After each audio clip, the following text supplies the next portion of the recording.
We're not waiting for you. Don't come. My dad wrote on Christmas. So I was cultured and didn't come. Later my uncle sent a video. Why do we need this loser? He's garbage. Parents and sister giggling. They didn't know then that in 2 days they would regret it. Let's just start there. I had every reason not to, and not one good reason to say yes.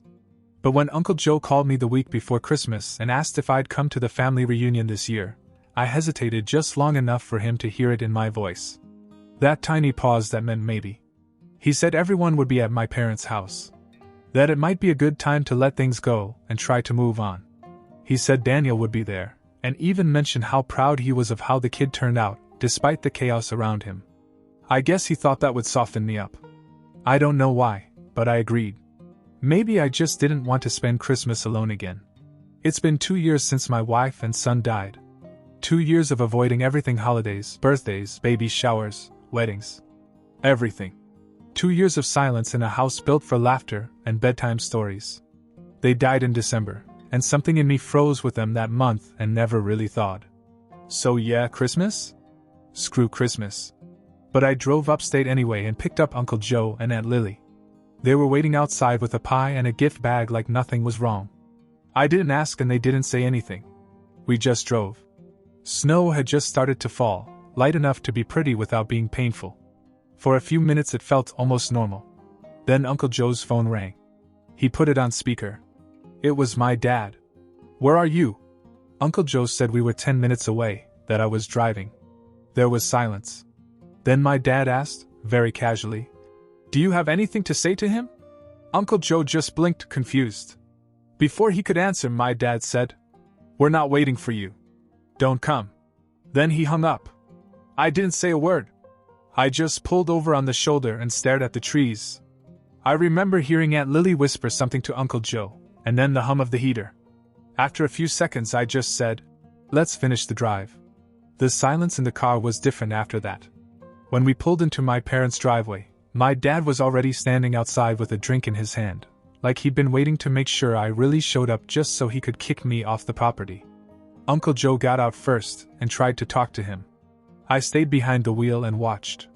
It didn't go well. My dad pushed him back, said something sharp and loud enough to echo. Then he looked at the car as if he wanted to burn it down with me in it. I didn't move. After a minute, I pulled out of the driveway and left.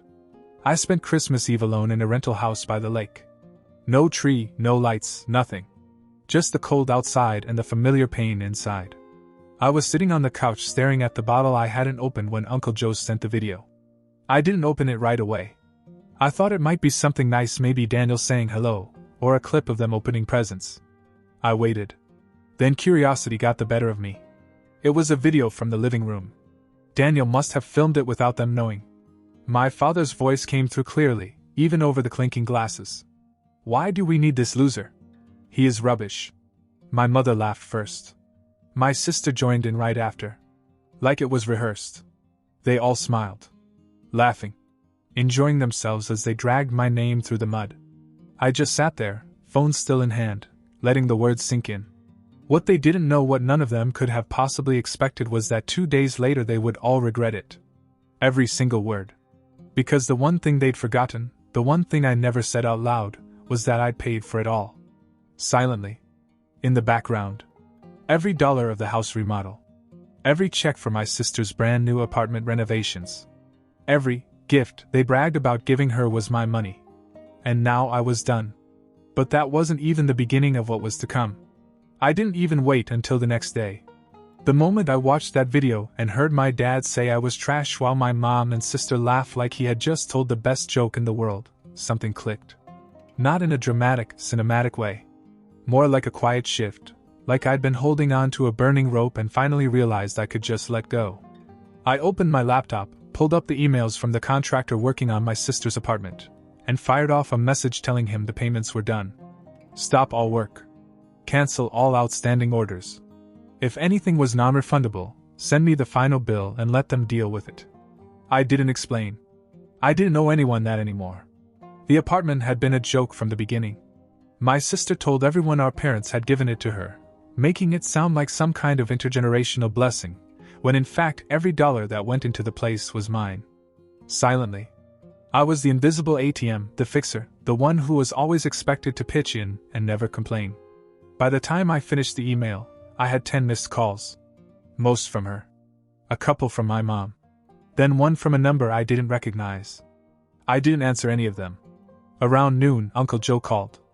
I answered mostly because he was the only person in the family who wasn't performing for someone. He didn't ask how I was. He just sighed and said, "You saw the video." Apparently Daniel, meaning well, had shown them the clip again after dinner. He thought maybe if they saw it for themselves they'd realize how disgusting it was. Instead, it went sideways. My mom tried to laugh it off, saying it was just a stupid remark. And that families joke around like that. My sister rolled her eyes and said something about me needing therapy.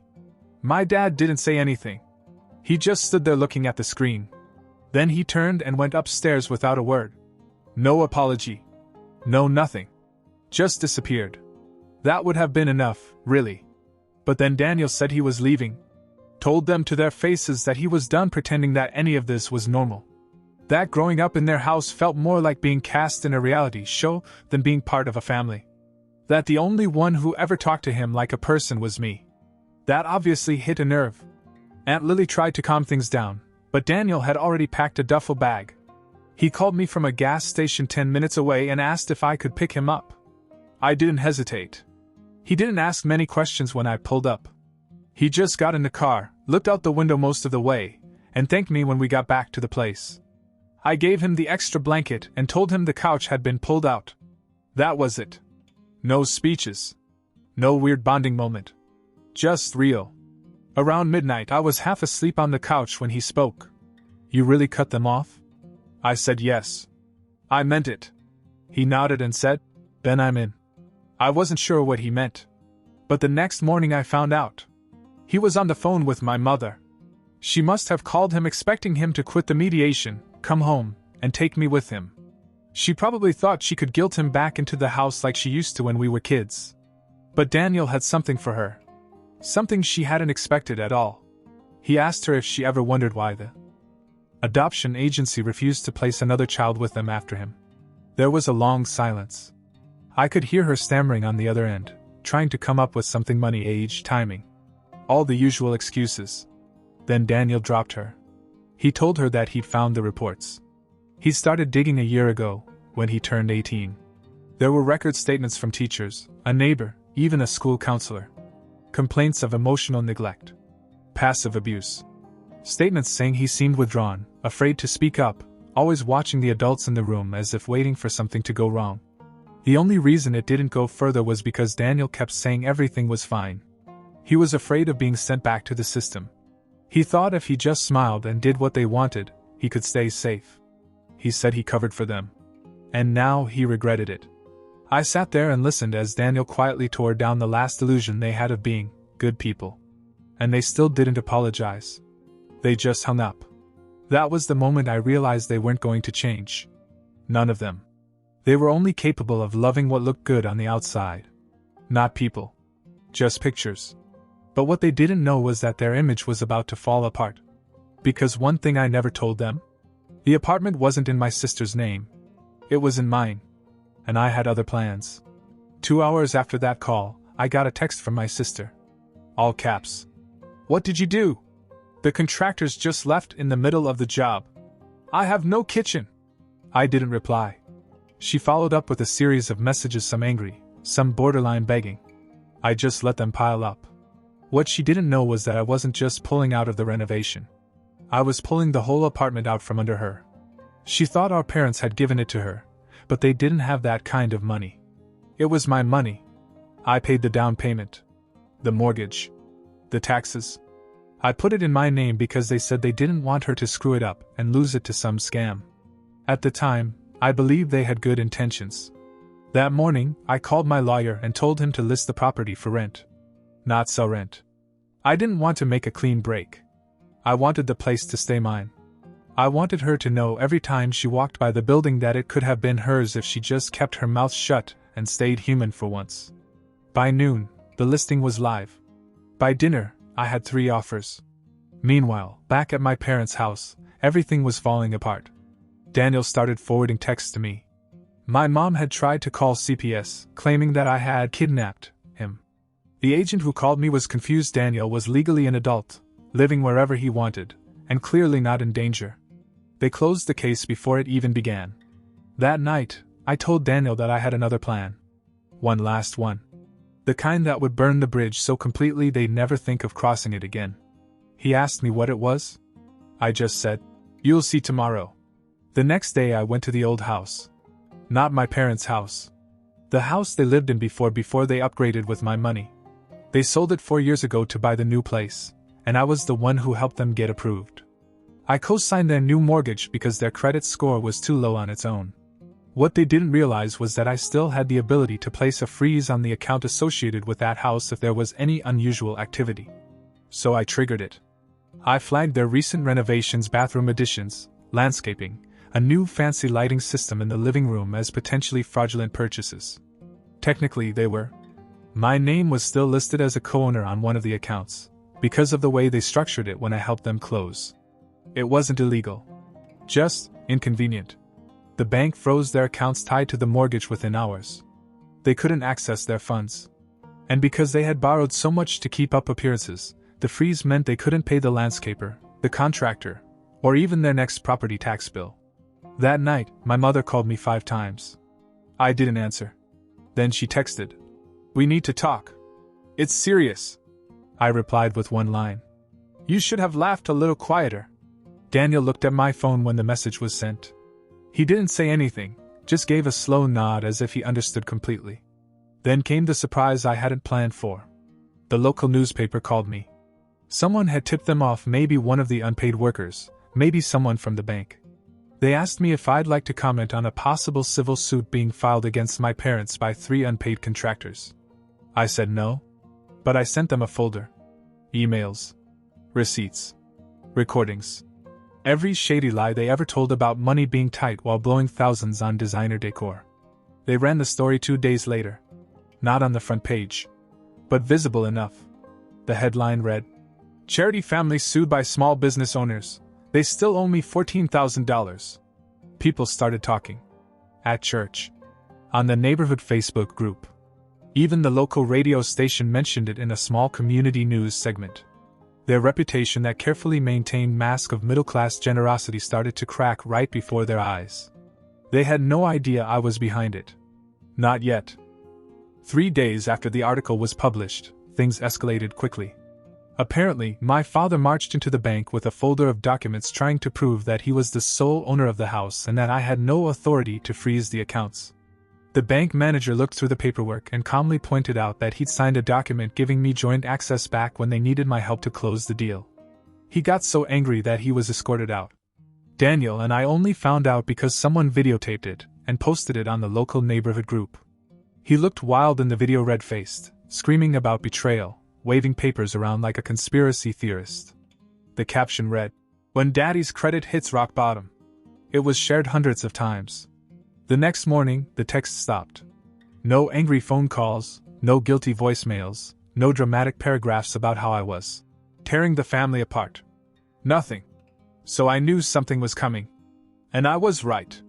That afternoon, a letter showed up at my rental house. No stamp. No envelope. Just a single sheet of paper, folded, with my name on the front. Daniel said he found it taped to the front door. It was written in my sister's handwriting. Inside it said, "Congratulations. You finally destroyed us. Hope it was worth it.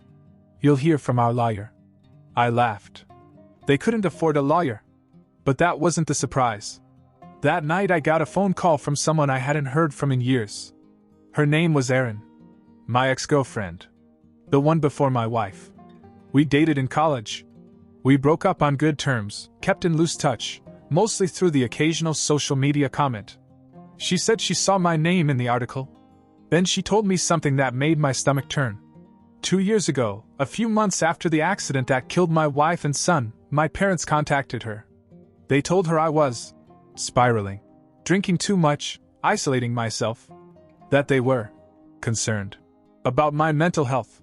They asked her to talk to me, to try to bring me back to stability. Her words, not mine. She never did. She thought it was strange. She hadn't spoken to me in 5 years. But she always wondered. When she saw the article, it clicked. She just thought I should know. I hung up and sat there for a while, not saying anything. Daniel finally asked me what was wrong. I told him. You weren't just selfish. You weren't just manipulative. They had tried to control my story outside the family, painting me as unstable, planting seeds, protecting their image before I even opened my mouth. I told Daniel that I was done reacting. From now on, I would control the pace. So I made one last move. I called the guy who used to do the PR for the company I sold a few years ago. I paid him a hefty retainer to come up with a clean, calm public statement. Nothing dramatic. Just a letter explaining why I was cutting ties with my family without naming names and subtly including the facts. Their fake gifts. The financial manipulation. The years of passive-aggressive emotional abuse. I posted it on my personal blog, which had maybe 300 followers. Then I quietly paid for a targeted ad boost. Within 48 hours, it went viral. People tagged me, messaged me, shared their own stories. It struck a nerve. And then the final nail came from someone I didn't expect. Daniel. He made his own video. Nothing fancy. Just him, sitting in front of the camera in a hoodie, telling the story of what it was like to grow up in a house where everything was a performance. How he was adopted as a kid and thought he was lucky until he realized that love comes with strings attached. He didn't name them. But he didn't have to. The video exploded. 500,000 views in 2 days. Comments poured in from people who saw themselves in his story. And now the mask was off. Publicly. My parents weren't just dealing with money problems. They were dealing with the collapse of their reputations.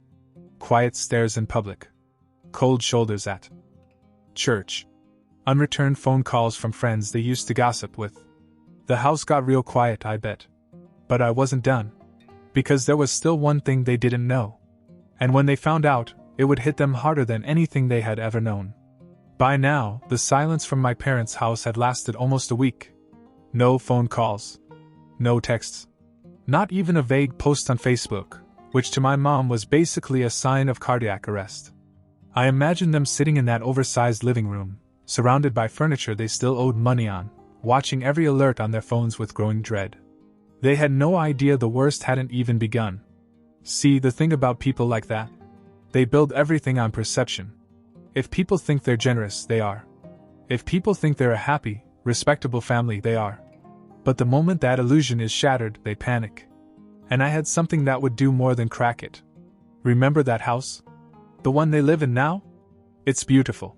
Brand new kitchen, those stupid little pendant lights over the island, the landscaping they paid some poor guy to do in the fall, only to stiff him when the money got tight.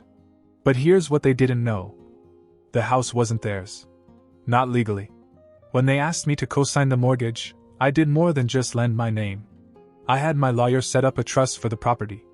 They were listed as residents, but ownership? It was mine. Completely. They never read the fine print. So I exercised my right. Daniel filmed the whole thing. We pulled up to the house in the middle of the afternoon. Big red sign in the front yard. For sale, private listing, no family visits. I rang the bell. My dad answered. For a split second, he looked like he was going to slam the door. But then he saw Daniel behind me with the camera, and I think instinct told him to behave. I handed him an envelope. Inside, the legal notice. Transfer of ownership revoked. All residency privileges terminated. He read the first few lines and turned pale. What the hell is this? It's your 30 days, I said. But don't worry, I'm flexible. I'll give you 60. My mom came to the door behind him, holding a cup like she was in a sitcom. She saw me, then Daniel, and actually started to say something about how this had all been a misunderstanding. I cut her off. I hope your new place has good lighting. You'll need it when you go live and explain all this. Daniel smiled from behind the camera. I think he actually enjoyed this part more than I did. They didn't talk. They just stood there, the way people do when they realize the story they've been telling themselves for years doesn't end the way they thought it would. I started to turn around. But then I stopped. Oh, one more thing, I said, pulling out my phone. I turned the screen so they could see it. It was an email. A simple, clear message to the entire guest list for my dad's 60th birthday party. The subject line read, "A little clarification about that night." Inside was a link to Daniel's video, and a short message from me. For anyone wondering why things fell apart, this might help. I will not be answering messages. Please respect that. Merry Christmas. I hit send right in front of them. Then I walked away. Daniel and I got back into the car. We didn't talk much. We drove until we came to a burger place just outside of town. We sat down in a booth. He finally looked at me and said, "What are you going to do with the house?" I shrugged. "Thinking about turning it into a group home." I said, "Name it after my son." He stared at me for a second. Then he started to laugh. Not the loud, dramatic kind. Just a slow, honest laugh. I joined in. And for the first time in years, Christmas didn't feel so damn cold.